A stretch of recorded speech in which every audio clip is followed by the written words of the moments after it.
ang Presidential Broadcast Service. Radyo Pilipinas.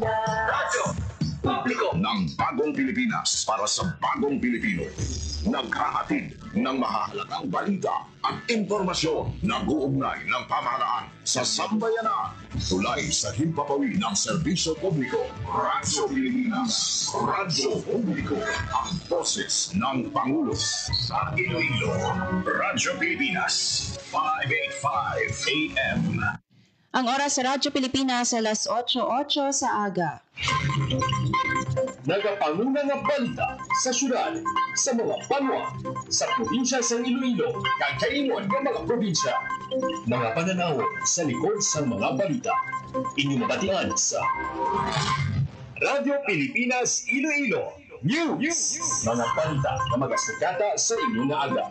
Ginbantayan, ginsunod, gintipon sa Radyo Pilipinas Iloilo News Team. Gikan sa hulot balitaan. Diretso sa inyong palamatinan. Yari yan! Radyo Pilipinas Iloilo News!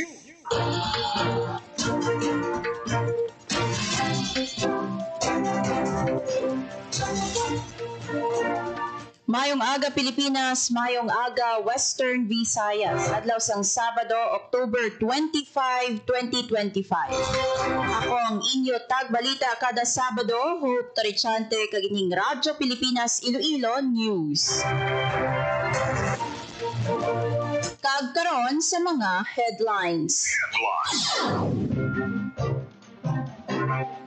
La Carlota City Government ginhanda na ang evacuation sites kasunod sang paglupok sang bulkang Kanlaon.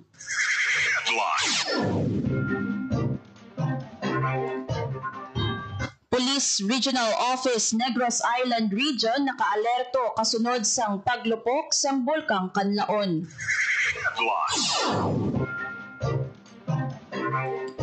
La Castellana MDRRMO ginpahalong ang mga residente kasunod sang liwat nga paglupok sang bulkang Kanlaon sang gabi.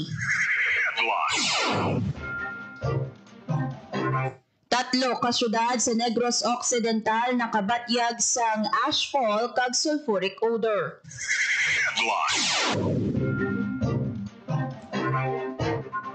Aktibo nga partisipasyon sang tanan sa earthquake kag tsunami drill sa Western Visayas ginpasalamatan ni OCD6. SDO Iloilo nagpagwa sang pahayag sa alegasyon sang pagpang-abuso sexual. Kag Ilonggo Coast Guard personnel nga napatay sa magnitude 6.9 nga linog sa Cebu, ginlubong na.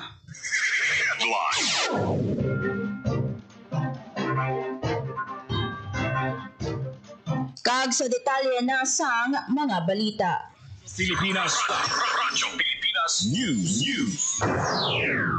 Ginhanda na sang La Carlota City Government kag Department of Social Welfare and Development ang mga evacuation sites kasunod sang minor explosive eruption sang bulkang Kanlaon. Sa monitoring sang lokal nga panguluhan, may ashfall kag sulfuric odor sa sitio Gintubdan, Barangay Araal. Ginabisuhan ng mga residente sa nasambit nga lugar nga magpabilin sa sulos sang ilang mga balay kag maggamit sang face mask para makalikaw sa mahaklo nga abo. Ginpasiguro ni La Carlota City Mayor Jose Luis Halandoni ang kahandaan sang lokal nga panguluhan nga maghatag sang bulig kag suporta sa mga apektado nga residente. Sa karon 24/7 nga nakabantay ang Emergency Operations Center sang syudad para sa dasig nga pagresponde sa anuman nga mga kinanglanon. Radyo Pilipinas. Radyo Pilipinas News. Police Regional Office Negros Island Region nakaalerto kasunod sang paglupok sang bulkang Kanlaon. Ang detalye sang balita sa report ni Paul Tarosa. Radyo Pilipinas. Radyo Pilipinas Report.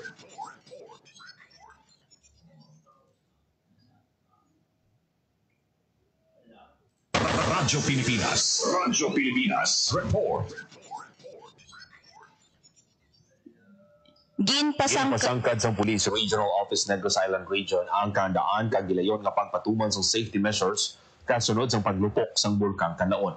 Sa pagpasaka sang kahandaan, kinmanduan sa PRONIR ang tanan nga units nga siguruhon ang safety sa ilang mga personnel kag pamilya. Ginaprepara man sa PRONIR ang mga salakyan nga gamiton sa pagresponde, kagamitan sa komunikasyon, first aid kits, mask kag kagamitan sa search and rescue. Dapat handa man nga mag-deploy sang SAR teams ang PRONIR kung kinahanglanon para mabuligan ang mga lokal nga pangunuhan. Naka-full alert ang bugos ng Regional Police Force kag bugos gid sa pagbulig sa evacuation, traffic management kag disaster response operations. Para sa Bagong Pilipinas, Paul Tarosa, Radio Pilipinas, Radyo Publiko. Radyo Pilipinas. Radyo Pilipinas News. Nag-abiso ang La Castellana Municipal Disaster Risk Reduction and Management Office sa tanan nga residente sa Ila Banwa, Ilabi na ang yara sa Aplan Barangay nga mangin mabinantayon kag handa kasunod sang liwat nga paglupok sang bulkang Kanlaon. Ginpahanumduman sang La Castellana DRRMO sa publiko ang ihanda ang face mask bilang proteksyon sa posible epekto sang ashfall kag gilayon nga magpadulong sa mga assembly point kung maglala ang sitwasyon. Sa subong padayon nga ginabantayan sang La Castellana DRRMO ang aktibidad sang bulkan. Sandig sa datos sang La Castellana MDRRMO may kapin 200 residents gikan sa 4 ka barangay sang Banwa ang wala gintugutan nga makabalik sa ilang mga puloy-an apang ginpasugtan nga magpadulong kun adlaw sa ilang mga talamnan para makapanguma. Radyo Pilipinas. Radyo Pilipinas News. Base sa situational report sang Office of the Civil Defense Negros Island Region, may 3 ka syudad sa Negros Occidental nga nakabatyag sang ashfall kag sulfuric odor sa tapos maglupok ang bulkang Kanlaon October 24. Ini ang mga banwa sang ukon ang mga syudad sang Bago, La Carlota kag San Carlos. Samtang may nabatyagan man nga ground shaking sa barangay Araal sa La Carlota City. Radyo Pilipinas. Radyo Pilipinas News.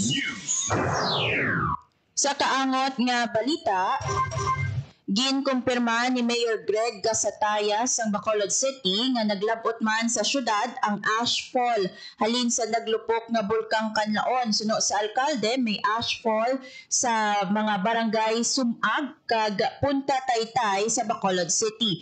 Ginpahalong sang alkalde ang mga pumuluyo. Radyo Pilipinas. Radyo Pilipinas News. Ginpasalamatan sang Office of the Civil Defense Region 6 ang tanan nga katapo sang Regional Disaster Risk Reduction and Management Council, local government units kag partner agency sa aktibo nga partisipasyon sa Regional Earthquake and Tsunami Drill nga ginpatigayon sang Huwebes October 23 tubtob October 24, 2025 sa Western Visayas. Suno kay OCD6 Director Raul Fernandez, dalayawan ng effort kag commitment sang tanan para mangin madinalag-on ang kahiwatan para pabaskugon ang disaster preparedness sa Western Visayas. Katuyuan sang regional drill nga takson ang regional agency coordination, ma-assess ang response capabilities kag mapataas ang public awareness sa earthquake kag tsunami preparedness. Gintagaan igtalupangod sang OCD6 ang mga padayon nga kolaborasyon sang gobyerno kag pumuluyo dako gid nga bagay para sa mas hilway kag resilient nga Western Visayas. Radyo Pilipinas. Radyo Pilipinas News. Nagpahayag sang kabalaka ang Schools Division of Iloilo sa mga alegasyon sang pagpang-abuso sexual nga ginalakipan sang ila mga personnel. Nagpasalig ang SDO Iloilo nga siguraduhon ang kinamatarong dignidad kag kaluwasan sa mga bumulutho, manunudlo, stakeholders sa sulod sang educational community. Nagapakig-angot naman ang Division Office sa mga otoridad para masiguro nga ginasunod ang husto nga legal kag administratibo nga tikang. Nagaapil naman ang SDO sa publiko, ilabi na sa social media nga likawan ang rash judgments nga makahatag trauma sa mga estudyante kag manunudlo. Dugang pa sang SDO, dapat gihapon respetuhon ang presumption of innocence kag may kinamatarong sa due process. Naghatag naman sang psychosocial support sa mga apektado nga individual kag mga ang mekanismo sa confidential reporting nagapabilin nga bukas. Radyo Pilipinas. Radyo Pilipinas News. Samtang, Ilonggo Coast Guard personnel nga napatay sa magnitude 6.9 nga linog sa Cebu, ginlubong na. Ang detalye sang balita sa report ni Paul Tarosa. Radyo Pilipinas. Radyo Pilipinas. Report. Ginlubong ng Pasinhon Coast Guard personnel nga si SN1 Lawrence Panes Palomo ang Coast Guard personnel nga napatay sa magnitude 6.9 nga linog sa Bogo City, Cebu. Sa paglubong kay Palomo, nagatag sa full military honors ang Philippine Coast Guard District Western Visayas. Ang Coast Guard District Western Visayas personnel nagserbi nga pallbearers kag may ginpatigayon man nga 21 gun salute bilang final tribute sa napatay nila nga kaupdanan. Ini pagpakita sang respeto kag pagpasalamat sa PCG sa serbisyo, sakripisyo kag loyalty ni Palomo sa ilang misyon nga magsalbar sa mga kabuhi nga mag-alagad sa pusod nga may dungog. Para sa Bagong Pilipinas, Paul Tarosa, Radyo Pilipinas, Radyo Publiko. Radyo Pilipinas. Radyo Pilipinas News. Panay River Basin Integrated Development Council nagsapol. Yari ang report. Radyo Pilipinas. Radyo Pilipinas. Report. Nagkililipon para sa isa ka sinapol ang mga miyembro sa Panay River Basin Integrated Development Council sa Capiz. Ang sinapol ginpangunahan ni Kapenro Head Ronald Alan Culio sa din ginistoryahan ng mga bago nga development sa mga plano para sa Panay River Basin Project. Amo man ang Pugon Hamol-Awan Floodway ug iban pa nga proyekto nga kabahin sang igapatukod nga River Basin. Yara sa amo nga sinapol sanday Congressman Howard Ginto, Congressman sang 1st District sang Capiz, Honorable Jose Fulgencio del Rosario, ang Chairman sang Committee on Environment, Gilbert R. Villa, Chairman sang Committee on Infrastructure, mga lideres ka mga tiglawas sa mga ahensya sang gobyerno.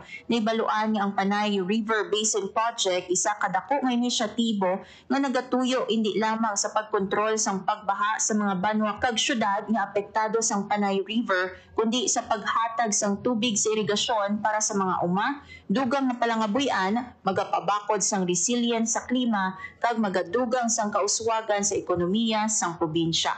Para sa Bagong Pilipinas, Hope Trichante, Radyo Pilipinas, Radyo Publiko. Radyo Pilipinas. Radyo Pilipinas News. Iloilo Capital, safe nga i-occupy sunod sa DPWH Region 6. Yari ang report. Radyo Pilipinas. Radyo Pilipinas. Report. Ginpasiguro sa Department of Public Works and Highways Regional Office 6 nga structurally sound ang Iloilo Provincial Capital matapos ginusisa sa mga engineer kasunod sa magnitude 4.4 nga linog sa October 15. Sunod sa DPWH, nagpatigayon sila sa non-destructive test pagkatapos sang linog agud may baluan ang structural integrity sang Kapitolyo. Lakip sa mga test nga ginpatigayon amo ang rebound hammer test kag ultrasonic pulse velocity test sa diin natukiban nga ang mga crack o konlitik nga nakitaan sa building limitado lang sa plaster finish sang edipisyo. But silingon, safe para sa padayon nga paggamit kag operasyon ang provincial capital. Para sa Bagong Pilipinas, Hope Trichante, Radyo Pilipinas, Radyo Publiko. Radyo Pilipinas. Radyo Pilipinas News. Nagpahamtang sa assistance desk sa pila ka terminal sa Iloilo City ang Land Transportation Office kasunod sa nagahilapit nga pagsaulog sang Piesta Minatay sa entrance sang Ceres Terminal sa Kamaligharo. Pila ka personnel sang LTO ang gin-deploy agud magbulig giya sa mga pasahero. Naghiwat man sang inspeksyon ang ahensya sa diin ginsekyar ang kaimtangan sa mga transport terminal bilang pagpanghanda sa pagdagsa sang pasahero sa dason nga semana. Lakip sa ginausisa ang kondisyon sa mga pasahero nga salakyan kasubong sang jeep kag bus sa diin dapat mag-comply sa pagsulundan, halimbawa kung functional ang mga signal lights, ruida, wiper kag iban pa. Panugyan sang LTO mangin prioridad sa mga motorista ang safe nga pagbiyahe paagi sa pagsiguro sa pagpatuman sa mga pagsulundan sa dalanon. Radyo Pilipinas. Radyo Pilipinas News. Ginaduso ni Jordan Mayor John Edward Gando nga pasangkaron ang kapasidad sa mga opisyales sa barangay sa pagresponde kung may kalamidad o kung emerhensya. Ini ang pahayag sang opisyal sa ginhiwat nga updating sang Community Risk Assessment Data and Technical Assistance on Barangay Disaster Risk Reduction and Management Plan sa Banwa sang Jordan, Guimaras. Suno kay Gando, nagaserbe nga first responders sa mga opisyales kung may emerhensya. Gani importante nga nagakaigo sila nga ihibalo sa pagresponde. Sa giniwat nga aktibidad, ginpresenta ang mga geohazard map nga makabulig identify sa mga lugar nga masami ginabaha kag ginalandslide. May giniwat man nga formulation sang CBDRRM plan kag introduction sa listo protocol kung may bagyo kag iban pa nga hazards. Pinaagi sini mas mangin epektibo ang response operations kag mas mangin resilient ang mga kabarangayan sa Banwa sang Jordan, Guimaras. Radyo Pilipinas. Radyo Pilipinas News. Mainit nga ginabi-abi ni Iloilo City Mayor Raisa Trenya si Japanese Consul General Hidaki Matsu sa iya pagbisita sa Iloilo City Hall. Ginpahayag sang alkalde nga mangin mabinungawan ang iya pagpakigstorya kay Japan Consul General Matsu. Naghatag man sang token ang Iloilo City Government sa opisyal kasubong sang Iloilo City Gastronomy kag Iloilo City Rices Books nga nagapahibalo sang kultura sa mga Ilonggo kag mga manamit nga Ilonggo food. Lakip sa mga naistoryahan sang alkalde kag ni Consul Matsu ang pagpasanyog sang kolaborasyon, mutual respect kag pagsaulog sang kultura sa tunga sang pungsod Japan kag sang syudad sang Iloilo. Radyo Pilipinas. Radyo Pilipinas News. Nagpapanaog sa Executive Order No. 114 si Iloilo City Mayor Raisa Treñas nga nagadumili sa paggamit sa ngalan sang alkalde sa mga sporting events nga gina-organize ang Iloilo City Government. Nakapagkit man sa EO nga kinahanglan anay isang pagpangayo sang clearance kung private sector ang magagamit sa ngalan sang alkalde sa mga sporting events. Radyo Pilipinas. Radyo Pilipinas News. Madasig nga paghatag sang bulig sa mga kapisnon nga naapektuhan sang bagyong Ramil, ginpasalamatan ang detalye sang balita. Radyo Pilipinas. Radyo Pilipinas. Report. Nagpalabot sang pasalamat si Capiz 1st District Representative Howard Ginto sa madasig nga aksyon sang gobyerno agud masabat ang mga kinanglanon sa mga residente sang Capiz nga labi nga naapektuhan sang bagyong Ramil. Suno kay Ginto, gilayon nagpalabot sang relief assistance sa Department of Social Welfare and Development kag Department of National Defense Office of the Civil Defense sa mga naapektuhan. Ginkalipay sang mamalidha ang pagbisita ni Special Assistant to the President Anton Lagdameo sa probinsya para personal nga masiguro ang bulig sa mga ahensya sang gobyerno. Dugang niya, pagpakita ini sang hands-on leadership ni Presidente Ferdinand Marcos Jr. kag ang pag-ulikid sang administrasyon sa mga kapisnon. Siling paniginto, nanginyabi ang madasig nga kooperasyon sang lokal na panguluhan, mga pareho nga kongresista, DSWD, DNDOCD, DOH, PNP, Bureau of Fire Protection, PCG, kag mga volunteers. Ginpasiguro naman sang lawmaker nga padayon sila sa pagpakig-angot sa DSWD para maghatag sang financial kag livelihood assistance sa mga pamilya nga nadulaan sang propiedad tungod sang bagyo. Para sa Bagong Pilipinas, Hope Trichante, Radyo Pilipinas, Radyo Publiko. Radyo Pilipinas. Radyo Pilipinas News. Si Governor Jose Enrique Miraflores sang Aklan ang bag-o nga chairperson sang Regional Development Council para sa tuig 2025-2028. Sa iya nangin mensahe, ginpasalamatan sang gobernador si President Ferdinand Marcos Jr. sa iya appointment bilang bago nga pinuno sang RDC6. Suno kay Miraflores ang pagsalig sang presidente sa iya liderato, iya man nga pagabaslan, pinaagi sa pagtrabaho sang maayo agud matuman ang prioridad sa idalom sang bagong Pilipinas sa Western Visayas. Radyo Pilipinas. Radyo Pilipinas News. Ginatos ka aplikante nagupod sa Peso Job and Migrant Fair 2025, masobra 20 hired on the spot. Yari ang report. Radyo Pilipinas. Radyo Pilipinas. Report.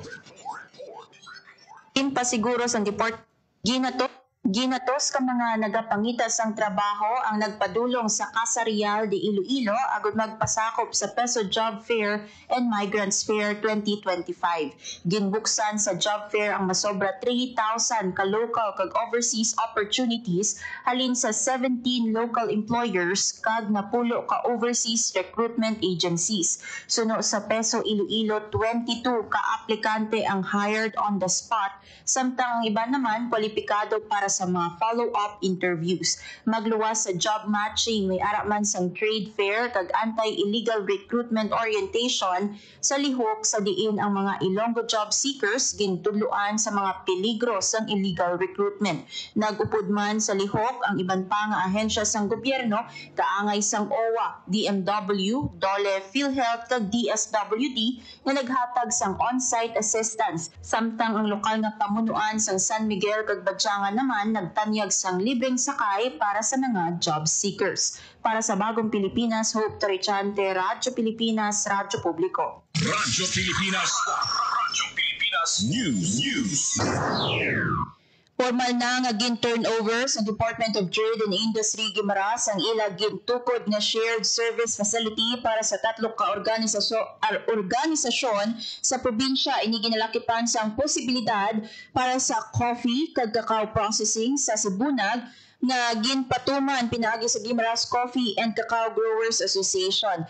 May pasilidad man para sa coconut non-food processing sa San Lorenzo nga ginpatuman pinaagi sa Guimaras Coconut Farmers Agriculture Cooperative. Gin-turnover man ang pasilidad para sa wearables and home-style products sa Nueva Valencia nga ginpatuman pinaagi sa Lanica ARBs Association. Sa idalom sang SSF, ang mga lokal nga negosyante ginatagan sang access sa makinarya kag kagamitan sa tuyo nga mapanami pa ang ila produksyon, efficiency, product quality kag market competitiveness. Nagalaom ang DTI Guimaras nga pinaagi sini nga programa mapasanyog pagid ang mga kooperatiba kag industriya para sa mas mabakod nga ekonomiya sa probinsya. Radyo Pilipinas. Radyo Pilipinas News. Masobra 400 ka kilo sang basura na kolekta sa coastal cleanup sang Coast Guard Station, Antique. Yari ang report. Radyo Pilipinas. Radyo Pilipinas. Report. Masobra 400 ka kilo sang basura ang natipon sa ginhiwat na coastal cleanup sang Coast Guard Station Antique kag iya sini nga mga substation sa Barangay La Paz, Hamtic, Antique. Suno sa CGS Antique, 470 kilos tanan sang nagkalain-lain nga mga hindi madunot nga basura ang nakolekta sa masobra 2,000 square meter nga baybayon sakop sa Hamtic. Iniagod mapangapinan ang marine ecosystem sa lugar. Nagupod man sa lihok ang 606 Auxiliary Squadron, Globe Maritime Training Center Antique Branch, Municipal Environment and Natural Resources Office Hamtic, kag Barangay Local Government Units sang La Paz Hamtic. Kabahin ini sang ginpabaskog nga Community Assistance Awareness Response and Enforcement Program sang Philippine Coast Guard nga may tinutuyo nga pabaskogon ang community partnership kag itibong ang environmental stewardship. Para sa Bagong Pilipinas, Hope Torichante, Radyo Pilipinas, Radyo Publiko. Radyo Pilipinas. Radyo Pilipinas News. Kag sa katapusan nga balita, magabaton sang brand new cart gikan sa Bacolod City Ang 31 kakatapos ang Bacolod Plaza Vendors Association inikabahin sang handom sang lokal na panguluhan nga pabaskogon ang palangabuyan sa mga vendors pati na ang kalidad sang kabuhi sang ilatag sa kapamilya. Ante sini naghiwat sang paghana sang city government angot sa ila kinanglanon sa aspeto sang psychosocial, accounting kag entrepreneurship. Lakip sa mga gintudlo ang paghimo sa mga produkto, packaging and labeling pati na ang business management. Radyo Pilipinas. Radyo Pilipinas News. Ang oras sa Radyo Pilipinas 8:32 sa aga. Radyo Pilipinas. Radyo Publiko. Radyo Pilipinas. Kagamuyad tong mga balita nga natipon sang Radyo Pilipinas Iloilo News Team. Radyo Pilipinas. Radyo Pilipinas.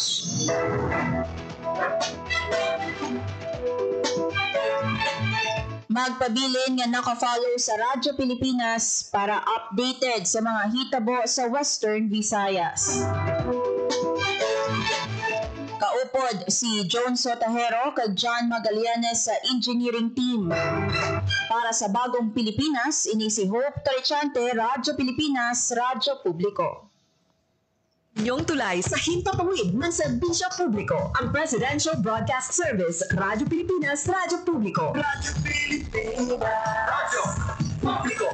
Kinilala ng pang-international at prestigyosong Asia Pacific Broadcasting Plus Awards 2025 para sa kategorya ng Government Streaming. Ito ay dahil sa epektibo nitong pagsasanib ng mga tradisyonal na media tulad ng telebisyon, radyo at print para masabayan ang mabilis na pagtinog ng mundo ng digital at social media tungo sa mas epektibong paghahatid ng mahahalaga at napapanahong mga impormasyon sa mamamayang Pilipino. Kinilala rin ang Radyo Pilipinas dahil sa patuloy na pag-akyat ng rating. Ngayon ay matatag sa pang-4 na pwesto sa Mega Manila ayon sa pinakahuling Nielsen Radio Audience Measurement Survey. At sa social media, nakamit ang higit 2,000% pagtaas ng bilang ng mga sumusubaybay sa Radyo Pilipinas page sa unang bahagi ng 2025. Patunay ito na ang inyong Radyo Pilipinas Radyo Publiko ay tunay na kaagapay ng inyong pamahalaan sa paghahatid ng serbisyo sa mga mamamayang Pilipino. Mula sa aming lahat, sa ngalan ng inyong pamunuan at mga kawani ng Presidential Broadcast Service, kasama ang inyong mga himpilan ng Radyo Pilipinas sa buong kapuluan. Maraming salamat po sa inyong lahat, sa inyong pagtangkilik at pagkilala. Radyo Pilipinas.